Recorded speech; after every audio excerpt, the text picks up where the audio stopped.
L'expérience client, c'est un ensemble de pratiques qui sont interdépendantes et qui vont permettre d'installer l'expérience client dans les organisations. Ce sont des pratiques qui sont centrées sur l'humain et qui vont nous permettre dans un premier temps de comprendre les clients. Donc ça, c'est la première des disciplines, la discipline de compréhension. Comprendre les clients, comprendre leurs usages, comprendre leurs motivations, les raisons pour lesquelles ils font telle chose ou ne font pas telle autre chose.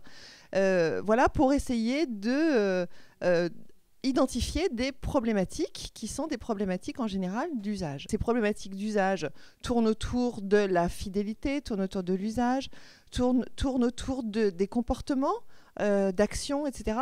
Et sont la clé du succès aujourd'hui des entreprises qui réussissent et qui ont des activités pérennes. La deuxième des activités de l'expérience client, c'est l'activité de design, mais on vous en parlera tout à l'heure de manière plus précise.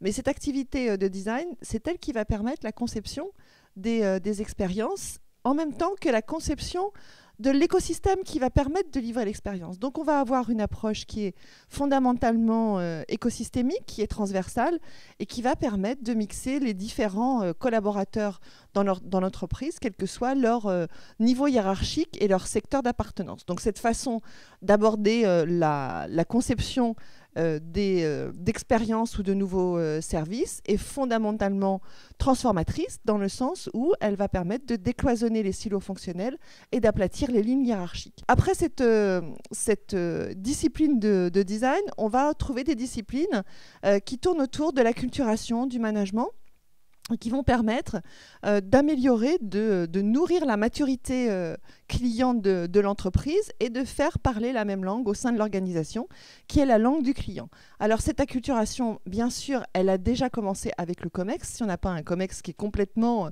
orienté client et convaincu de la justesse de cette approche, la suite de l'histoire n'existe pas. Donc, un COMEX convaincu, un COMEX en support, un COMEX qui porte la démarche, et derrière, une approche qui est centrée sur les collaborateurs en contact et qui va permettre, donc, par phénomène de cascade et de déploiement, donc, de transmettre cette culture à l'ensemble des collaborateurs dans l'organisation. L'expérience client, c'est l'affaire de tous. Et puis enfin, des disciplines de mesure, parce que tout ce qui se manage se mesure. Et la mesure, c'est toujours une mesure centrée sur le client, donc avec l'utilisation d'indicateurs comme le NPS, le CES, la satisfaction client, qui sont centrés sur les perceptions, qui sont centrés sur l'usage et la façon dont les gens perçoivent et ressentent le service et l'expérience qu'ils utilisent. Voilà, je pense que j'ai fait le tour sur qu'est-ce que l'expérience client. Après, il n'y a plus qu'à.